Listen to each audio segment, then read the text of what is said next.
Senate chamber and other exclusive locations. Earlier this month, Republican National Committee Chair Ronna McDaniel spoke at a women's leadership summit hosted by Politico.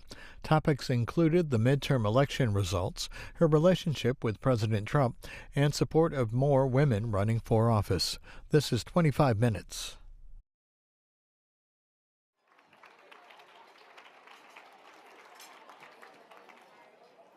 Welcome back. Oh, hey, ladies. Welcome back. I hope you all enjoyed the Ambassador Luncheon and gained some new and invaluable insights, maybe made some new friends, made some connections. I'm Carrie Budoff Brown. I am the editor of Politico. And I'm thrilled to be here today among so many women who are ruling in their respective fields. This morning, we heard from some incredible women who are running and leading. And I want to just take a moment to do some takeaways from what we've picked up so far.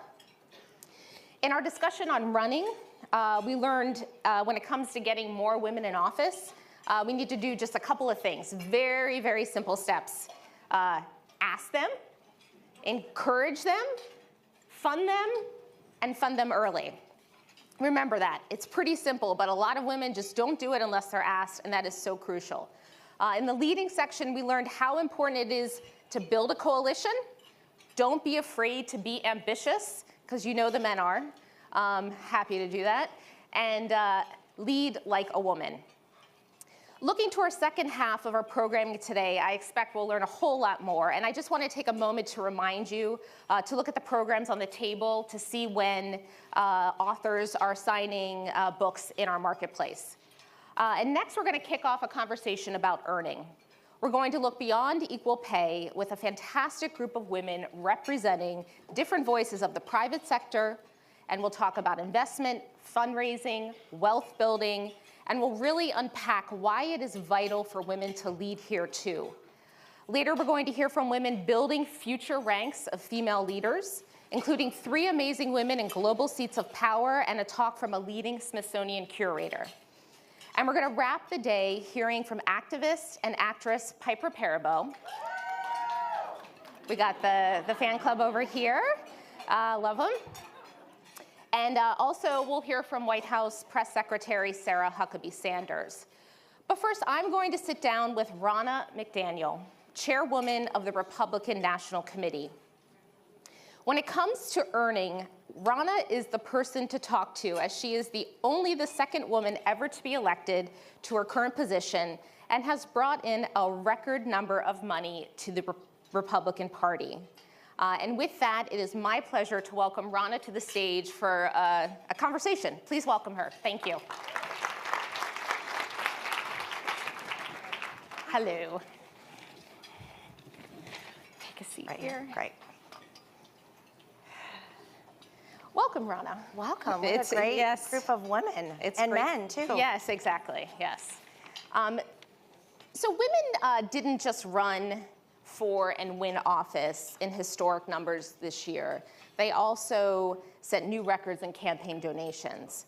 And as we know here in Washington, money kind of matters quite a bit, right? Yeah. You could speak to that. And I'm thrilled to be joined by Ronna McDaniel, chairwoman of the RNC, to talk about money as another means of political power for women. Under Ronna's leadership, the RNC has broken fundraising records. And Ronna is so good that President Trump asked her to stay on for a second 2-year term to support his 2020 bid. I want to hear from Ronna on why it matters for women to be more politically engaged with their dollars. And also the sort of biases that women candidates face in fundraising, and also what the party is doing to compete for women moving ahead, which is where I'd like to start. But please, let's welcome Ronna here. Thank you. So, yeah, I want to start with 2018 and where we are now. It does seem to be a theme of this day. And I'm going to run through some stats, and I'd like to get your thoughts on it. Women voters overwhelmingly favored Democrats in November. Sorry, this might be painful. That's okay. I have to hear it, right? Yeah, you got to hear it. The number of female House Republicans will drop from 23 to just 13 next year. And in terms of fundraising, it was the Democratic candidates who benefited from the uptick in women donors. And the percentage of campaign contributions from women to Republican men actually dropped since 2016. One of your House members, Elise Stefanik, earlier today called the lack of GOP representation in Congress, it's at a crisis level. Do you agree? I do. I saw snippets of Elise's interview. I agree. It is not something that's good for our country to have women underrepresented. It's not good for our party. We make up over half of the electorate. I think it's important that we have a voice in Washington. I'm a mom. I care about education. I care about health care. I care about the economy. I care about our safety. So these are things that women add a voice to the conversation. So I think Elise, what she's doing with this PAC is going to be vital. One of the things that I found is we were recruiting women for positions. When I did it as Michigan chair and I traveled my state to recruit women, there were a lot of things that I ran into with women candidates who didn't want to run. You know, you have that Wall Street Journal article that said men will run for a position if they think they're 60% qualified. Women will run only if they feel like they're 100% qualified. So I went to women and said, we need you to run. Can you do this? Fundraising was a huge issue. And I know Elise did a great job, but I worked with her with some candidates and they would say, I don't want to run. I don't have the finance structure. I'm afraid to run. But what Elise is doing with this PAC will help women get engaged on the Republican side, and we need to do a better job. So I guess can you walk through, as you've thought about November and sort of what we're looking at now, what steps will you or President Trump, or both of you, what steps you need to take to close the gender gap? So right now we're going to do a deep data dive, and we really have to look at the voters, the suburban women. We do well with rural women voters, and I do think it's not fair that we always talk about suburban women and we discount rural women voters, because they are just as important also. But we do have to look at where we lost voters that we had. You call them downshifters, voters that were with you that shifted to a different party or a different candidate. So we've got to figure out what messaging didn't work, what wasn't resonating, why did they go away from the party. Some of them in these key districts. My district is one of those as well in Michigan. And then figure out how we retool our messaging and get in touch with them and reach out to them in a better way. So does this mean you're doing an actual sort of official post-mortem? Oh, absolutely. You are? Is this an RNC-led initiative or?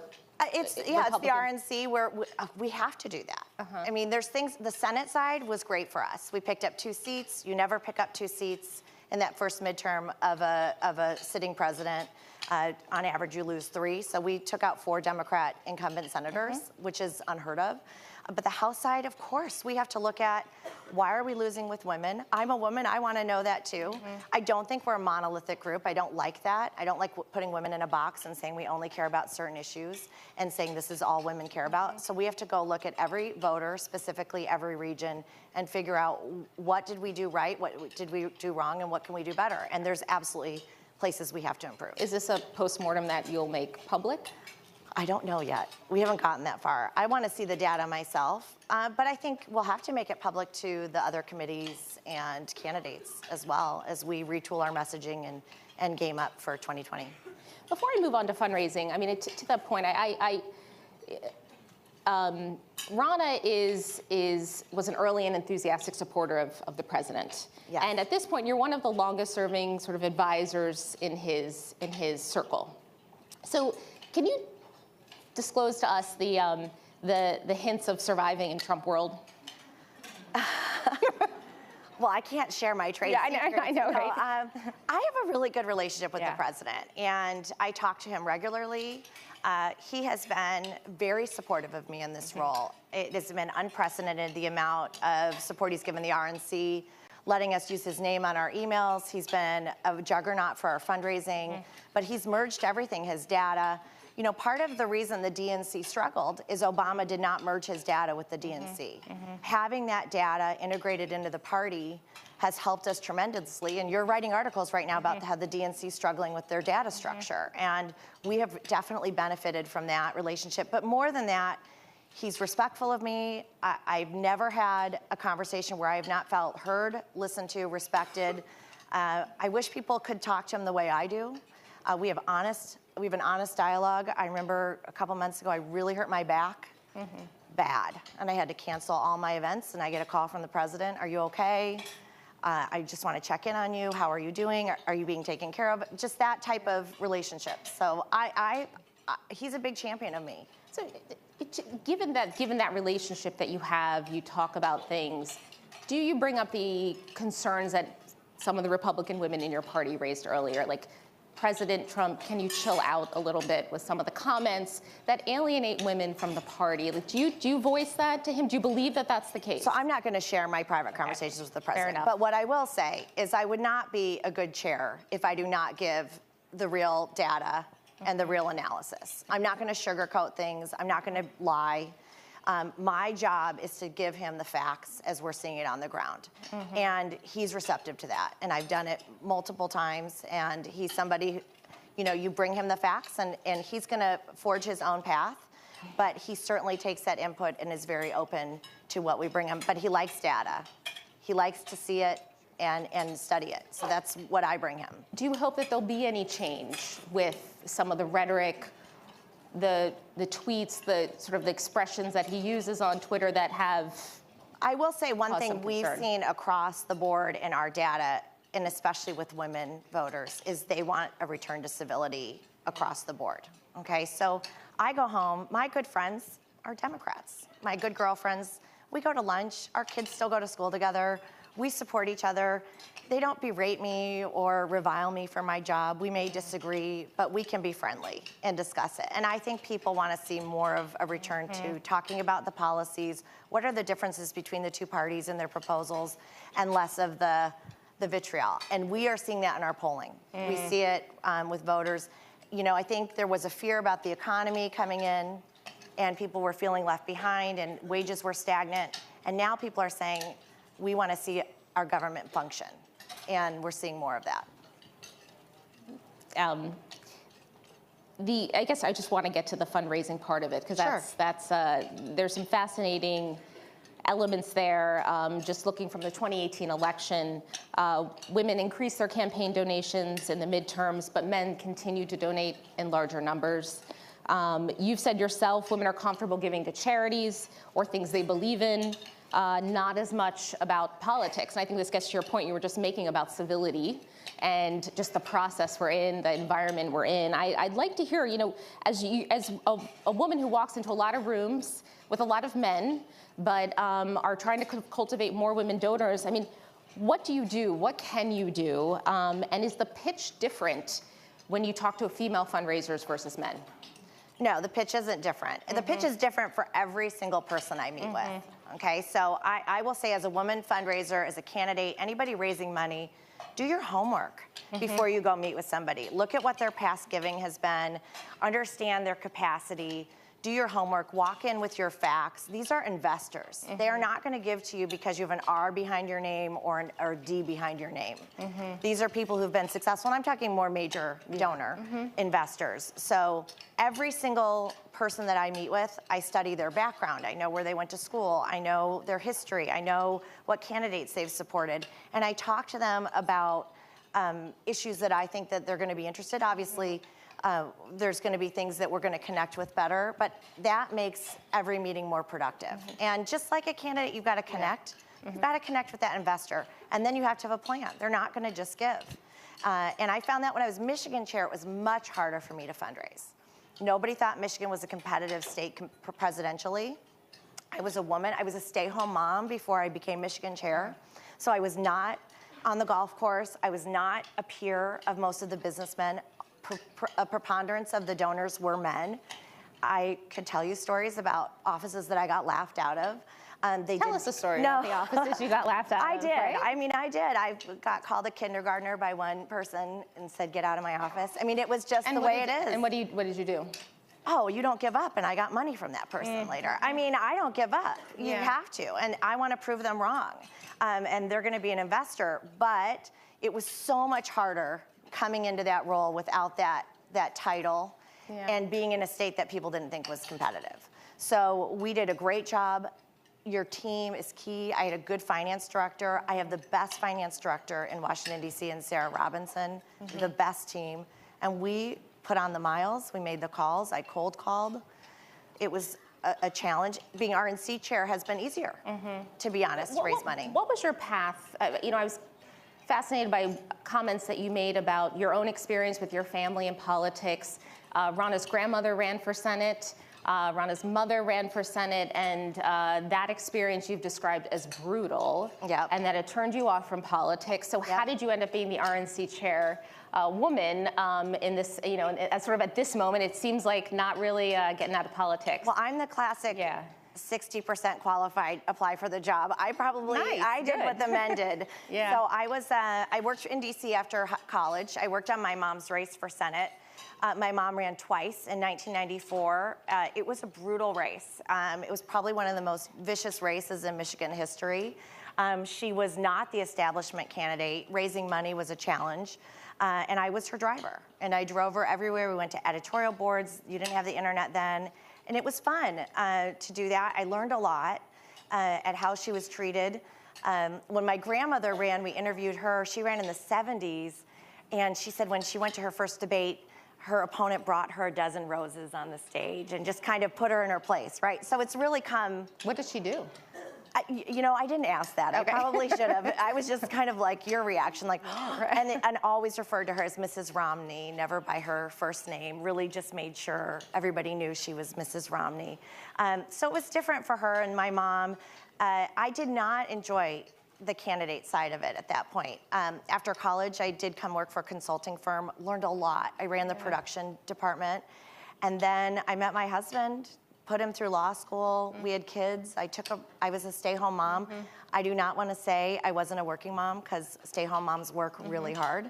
And I left the paid workforce. And then I got involved volunteering, grassroots.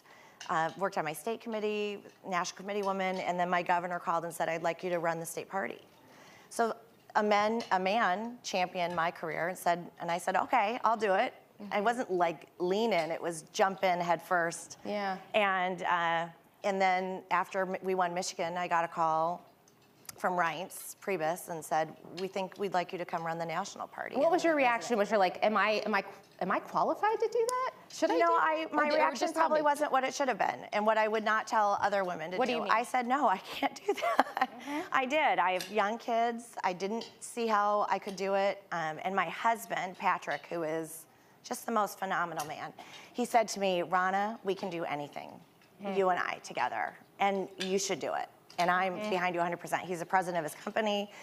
He's home getting the kids off to school 4 days a week. It is a balancing act. My son just called me. We threw away his homework last night in the garbage. So guess what? My husband gets to go dig it out of the trash tonight. But it is a full-time job. But more than anything, when Reince called, my first reaction was, I'm not qualified. And we've raised more money in the 2 years that I've been RNC chair than we have in the history of the RNC. And we were the only party committee that outraised the Democrats in the whole cycle. So I feel good about where we are. There's more we can do, but it was a challenge. So take me from that moment of saying, no, I can't do it, to raising more money than any party had done. So like that's like a big gulf. Like and being not a Washington name, right? I was from Michigan. Nobody knew who I was. I'm sure when people saw my name, they were like, "Who's this lady from Michigan? This mom from Michigan?" So like, what were the couple of steps? For the first 4 months, I really did not do TV at all.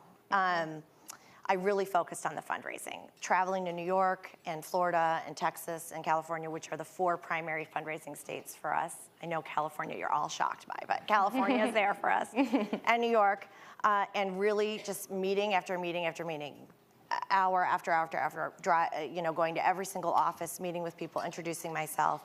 And I knew coming to DC, if I could raise money, if I could show that I had money in the bank, then I would have legitimacy in the sphere. Because if I don't have a fundraising ecosystem, if I'm not raising the money, how am I going to put together a field program? How am I going to get states competitive? How are we going to advertise or do a digital plan or all the door knocking that we need to do? So it was a full concentration on that at the beginning. And then I started expanding to the other areas, but I totally concentrated on that at the beginning. So you really had to be focused on, like, you needed to perform at like a higher level, right, than any right from the beginning. Than any man would. Yes. I would assume. Did you think of it that way? Like, I have to not only do well, I have to like beat the records. Well, being only the second woman in the role, you don't want to screw up. You don't, because you don't want people to say, well, dang, why did we put a woman there? And you don't want to fail and have them wait another generation to put a woman in. It was the 1970s that we had the first female chair, and there is pressure that way. You know, I want to get your perspective on the disparity again. I hate to be talking about all these disparities, but male candidates still tend to raise more money than women candidates. That men can walk in a room and get 20, the max, and women, I think there's some, you know, just stories of women going in and only getting 1,000, you know, and having to go back again and again. Why is that? What's up there? Well, you have to ask for it, and you have to shoot big. You know, I have had meetings where I've gone in, and our limit is 339,000. That's the max you can give to the DNC and the RNC. So 339,000. So I've gone in and I've had a brief where I'll have a donor who's in the past only given 35,000, but my ask is 250,000. And I'm thinking, well, their history isn't really there. Why are we asking 250? And then we go through it. And my inclination sometimes is to go, oh, I don't want to ask for this much. But you do. You don't get what you don't ask for. So especially candidates with the lower giving limits, they should be asking for a max out from the spouses. Make sure you're getting everything. And I actually also say give to candidates first before you give to the committees. I tier it. Candidates are the most important place to give, then the committees. We're the road, we're the infrastructure, they're the car. You need both to get to your destination. But we're both very important. Candidates don't have the bandwidth to build the data, the ground game, the door knocking, all the things that we're building for 2 years. They plug into our infrastructure, but both need the funding. So you talked about not asking, women have to ask. Is there anything deeper at play? Bias, the fact that women maybe need to prove their credentials more than men? I think it's a network. I think it's part of it's networking. I mean, if you're not in the country club, you know, back room, or you're not on the golf course, or you don't know these folks, it's harder to get in the door. It's harder to get a meeting. And so we have to help each other network too. I will say I've had candidates who come and say, this is what I'm going to raise. And I say, okay, cut it in a third. Everybody you think you're going to get money for them and how much you think you're going to get, it's not going to happen. All your friends and family, you have to actually get out and knock the doors and raise the money and make a case as to why they invest. And you have to be relentless. And keep calling. Don't give up. So, is there anything that you will do personally or specifically to address the challenge that we just talked about right there, or just the party writ large, with female representation, the balance of power with donations? Like, what is Ronna McDaniel going to do differently the next 2 years than the past 2 years to address this? So I think coming in new, I was so focused on the fundraising. I wasn't as engaged in candidate recruitment. The RNC doesn't really do candidate recruitment because the NRCC and the Senatorial Committee do that for their respective offices, and we're kind of the neutral party, and we help the candidates. I'm going to advocate more for helping these candidates